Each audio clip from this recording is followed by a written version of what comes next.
Hi అందరికీ నమస్తే. ఆంధ్రప్రదేశ్లో పోలీస్ శాఖకి, ముఖ్యమంత్రి గారికి, హోంమంత్రి గారికి, డిప్యూటీ సీఎం గారికి, ఏ ఇతరత్ర నాయకులకు కానీ, టీవీ ఛానల్స్కి కానీ ఏకైక సమస్య, వేర్ ఈజ్ వర్రా రవీందర్ రెడ్డి? ఎక్కడికి పోయాడు? వైఎస్ భారతి గారి పిఏ ఇతని ఏమైపోయాడు? ఇతని కోసం ఇతను స్టేషన్ నుంచి తప్పిపోలేదు. వాస్తవానికి ఒక కేసులో అతను అరెస్ట్ చేసి 41 నోటీస్ ఇచ్చి అతన్ని స్టేషన్ నుంచి బయటికి పంపించారు. ఇంకో కేసులో అరెస్ట్ చేసే ముందర ఇతను అక్కడి నుంచి వెళ్ళిపోయాడు. ఎక్కడికి వెళ్ళిపోయాడో, ఏం జరిగింది ఏంటనేది తెలీదు. రకరకాలుగా చెప్తున్నారు. అక్కడున్న ఎస్పీ వాళ్ళకే పనిచేశాడు, సిఐ వాళ్ళకే పనిచేశాడు, ఒక ఎస్ఐ కూడా అతని కోసమే పనిచేశాడు.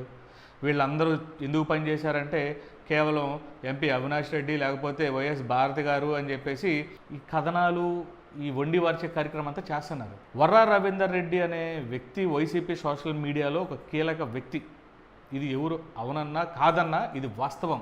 అతను వైఎస్ఆర్ సోషల్ మీడియాలో అతను కొంచెం మొదటి 10 మందిలో అతను ఒకడు. ఇతనే మొట్టమొదటి వ్యక్తి, చివరి వ్యక్తి అని నేను అన్నాను.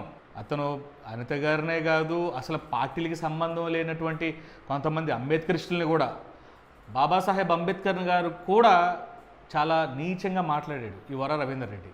ఇలాంటి వాడికి ఖచ్చితంగా శిక్ష పడాల్సిందే. కానీ అసలు ఈ సొసైటీలో కేవలం సోషల్ మీడియాకే పరిమితమైనటువంటి వర్రా రవీందర్ రెడ్డి ప్రస్తావన ఈ రోజున ఏదో ఒక తీవ్రవాది, ఒక నక్సలైట్ లాగా ఏంటో ఆ వర్రా రవీందర్ రెడ్డి వల్ల రాష్ట్రానికి వచ్చే ఆర్థిక వనరులు రావు, లేకపోతే పెట్టుబడులు పెట్టేవాడు ఉండడు, సంక్షేమం అంతా దెబ్బతింటుంది అనే రేంజ్లో ఎందుకు ఇంత డ్రామా ప్లే చేస్తున్నారు? అసలు అతని క్యాపబిలిటీ ఏంటి? అతను ఎంతమందిని, 10 మందిని ప్రభావితం చేయగలడా? వ్యక్తిగత కక్షలు, డిప్యూటీ సీఎం పవన్ కళ్యాణ్ గారిని, లేకపోతే పవన్ కళ్యాణ్ గారి కుటుంబాన్ని, అనిత గారిని, వీళ్ళందరూ ఇప్పుడు ఆయన ఎమ్మెల్యే అయ్యాడు, ఈవిడ మంత్రి అయింది, చంద్రబాబు గారు మరి సీఎం, లోకేష్ గారు మంత్రి అయ్యారు. గతంలో వీళ్ళు నార్మల్ పర్సన్సేగా. పవన్ కళ్యాణ్ గారికి అసలు ఏ పదవి లేదు, అనిత గారికి పదవి లేదు, చంద్రబాబు గారికి పదవి ఉంది, లోకేష్ గారికి కూడా పదవి లేదు. వీళ్ళు గతంలో మాట్లాడిన విషయాలకి వాళ్ళ అధికారం వచ్చేటప్పటికీ అదిగో అప్పుడు మమ్మల్ని తిట్టారు, ఇలా అన్నారు, అలా అన్నారు కాబట్టి మాకు అధికారం ఉంది, యంత్రాంగం మొత్తం మా చేతిలో ఉంది, మేము చెప్పినట్టు మీరు వింటారా వినరా అని చెప్పి సుప్రీంకోర్టు కొట్టేసినటువంటి చట్టాన్ని కూడా, ఐటీ యాక్ట్ ఏదైతే ఉందో ఐటీ యాక్ట్ ప్రకారంగా అరెస్ట్ చేయకూడదు, రిమాండ్ చేయకూడదు, 41 ఇచ్చి పంపించేయాలి, ఏదన్నా ఉంటే కోర్టులో చూసుకుంటారు అని చెప్పినటువంటి సుప్రీంకోర్టు మాటల్ని కూడా పక్కన పెట్టి ఇష్టానుసారంగా చేస్తున్నారు. రేపు మళ్ళీ ఈ ప్రభుత్వం మారి అదే వైసీపీ ప్రభుత్వం వస్తే వీళ్ళందరినీ, ఇప్పుడు వైసీపీ పార్టీని, లేకపోతే జగన్మోహన్ రెడ్డి పార్టీలో ఉన్నటువంటి నాయకుల్ని, అలాగే రోజా గారిని ఎన్ని రకాలుగా అంటున్నారో సోషల్ మీడియా ఉంది, చేపల పులుసు ఆర్పి, వాళ్ళందరూ కూడా రోజా గారిని అనట్లేదా? వాళ్ళకి కుటుంబాలు లేవా? వాళ్ళు స్త్రీలు కాదా? అనిత గారును, లేకపోతే పవన్ కళ్యాణ్ గారు, చంద్రబాబు గారు, టీడీపీలో ఉన్నటువంటి నాయకులు ఇంట్లో ఉన్న వాళ్ళు మాత్రమే స్త్రీలా? మీరెందుకు మీ పార్టీ కార్యకర్తల్ని, అయితే మీ పార్టీలో పనిచేసే వాళ్ళని నోరు అదుపులో పెట్టుకొని మాట్లాడండిరా బాబు మీరు కూడా అని చెప్పి మీరు చెప్పాలి కదా. మనదేమో మన కిందే ఉంటుంది నలుపు, ఎదుటోడానికి చూపిస్తూ ఉంటారు. నేనే వైసీపీని ఆ సోషల్ మీడియాలో పైన వర్రా రవీందర్ రెడ్డే కాదు, ఇంకో కొంతమంది ఉన్నారు, వాళ్ళని ఎవరిని కూడా వదిలేమని అనట్లా. ఎవరు అనరా మాట. అంటే సోషల్ మీడియాలో వీళ్ళని చూసే వాళ్ళకి ఎవరికైనా తెలిసిద్ది వాళ్ళు ఏ రకంగా మాట్లాడేవాళ్ళు ఏంటనేది. దానికి ఒక హద్దు, ఒక లిమిట్ అనేది ఉంటుంది. దాన్ని మించి మీరు అసలు రాష్ట్రంలో ఇంకే పనులు లేనట్లు, ఏ సమస్యల మీద మాట్లాడడానికి ఖాళీగా కూర్చున్నట్లు ఈ చిల్లర చెత్త ఈ సోషల్ మీడియా అరెస్టులు అని చెప్పేసి 4 రోజుల నుంచి డైవర్షన్ అనమాట ఇచ్చేస్తున్నారు. ఇది ఎంతవరకు కరెక్ట్ అంటారు మీరు చెప్పండి? ఇంతేనా? రాష్ట్రంలో ఇంకేం సమస్య లేదు. వర్రా రవీందర్ రెడ్డిని పట్టుకోవడానికి కోసం ఒక ఎస్పీని సస్పెండ్ చేయాలా? స్టేషన్లో హోమ్ గార్డుకు ఉండేంత ఇది కూడా పనిచేయడు వీడు వర్రా రవీందర్ రెడ్డి అనే అతను. అతని కోసం 4 బృందాలు గాలింపులంట అని ఊరేస్తారు. పోనీ అంతర్రాష్ట్ర దొంగ, 10 మర్డర్లు చేసినోడా, బ్యాంకుల్ని దోచుకున్నవాడా? ఇవేవి కావు కదా.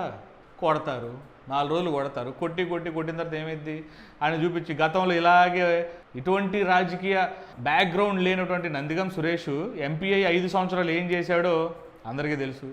రేపొద్దున ఈ వర్రా రవీందర్ రెడ్డి కూడా అదే అవుతాడు, ఎమ్మెల్యే అవుతాడో, ఎంపీని చేస్తాడో.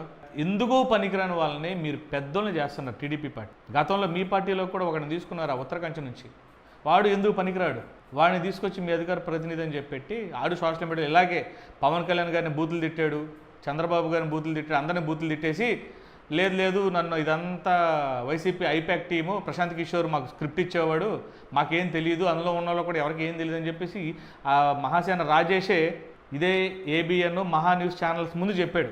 మరి వాళ్ళు ఎవరిదే తప్పు? మీరు పట్టుకుంటే ఒకవేళ ప్రశాంత్ కిషోర్ని పట్టుకోండి, అంతేగాని వర రవీందర్ రెడ్డి అనో లేకపోతే ఇంకొకడనో వీళ్ళెందుకు వీళ్ళకి కనీసం తినడానికో బతకడానికి కూడా సరిగ్గా ఇల్లు లేదు, ఇల్లు ఉండదు వీళ్ళకి. ఈ సోషల్ మీడియాలో పనిచేసే వాళ్ళకి ఏదో చిన్న చితగా 20,000 10,000 15,000 జీతం సంపాదించుకునే వాళ్ళే బాగా బలిసిపోయి ఆస్తులు కూడగట్టుకున్న రాజకీయ నాయకులు కాదు, వ్యాపారవేత్తలు కాదు, భూస్వాములు అంతకన్నా కాదు. ఏదో పిచ్చి అభిమానంతో కొంతమంది ఇలా ఏదో సరదాగా పెడితే పోస్టుల్ని అక్కడక్కడ లోకల్ ఎమ్మెల్యేలు వాళ్ళ మీద కక్ష కట్టి మీరు ఇది చేయడం కరెక్ట్ కాదు. మీరు పెంచి పోషిస్తున్నారు, వాళ్ళని పెద్దోళ్ళు చేస్తున్నారు. అసలు కేవలం ఈ ఫేస్బుక్ లేదా ట్విట్టర్కి మాత్రమే పరిమితమైనటువంటి ఈ వైసీపీ సోషల్ మీడియా కార్యకర్తల మొఖాలని యావత్ దేశం మొత్తం తెలిసేలాగా హీరోలు చేస్తున్నారు. మీరు ఇది కరెక్ట్ కాదు, ఆలోచించుకోండి. ఇప్పటికైనా అది మానేస్తే మీరు ఈ సోషల్ మీడియాల మీద టార్గెట్ చేసి అరెస్ట్ చేయడం అనేది ఆపితే చాలా మంచిది. ఏదైనా కానీ ఈ సోషల్ మీడియా అరెస్ట్లో దాదాపు 120 కేసుల వరకు పెట్టడం జరిగిందంట. 40 మందిని అంతమంది అరెస్ట్ చేశారు, కొంతమందికి 41 ఇచ్చి పంపించారు, కొంతమందినేమో రిమాండ్ చేశారు. వీళ్ళందరినీ హీరోలు చేస్తున్నారు. అంతే, టీడీపీ కూటమి ప్రభుత్వం దగ్గరుండి వైసీపీ సోషల్ మీడియా కార్యకర్తలందరినీ హీరోలు చేస్తున్నారు. జీరోలు చేయట్లా, మీరు అణచివేయట్లా, వాళ్ళని ఇంకా రెచ్చగొడుతున్నారు. వాళ్ళు వాడు పెట్టకపోతే ఇంకో 10 మంది పెడతారు, ఇంకో 20 మంది తయారవుతారు. వాడిని చూసి మీ పార్టీలో ఎలాగైతే ఫాలోవర్స్ ఉన్నారో వాళ్ళ పార్టీలో కూడా అలాగే ఫాలోవర్స్ ఉన్నారు. ఈ సోషల్ మీడియా ఈ కేసులపైన జగన్మోహన్ రెడ్డి గారు మరి లీగల్ సెల్ అనేది ఏర్పాటు చేస్తాము, వాళ్ళే సపోర్ట్ చేస్తామని చెప్పేసి అని అన్నారు కదా.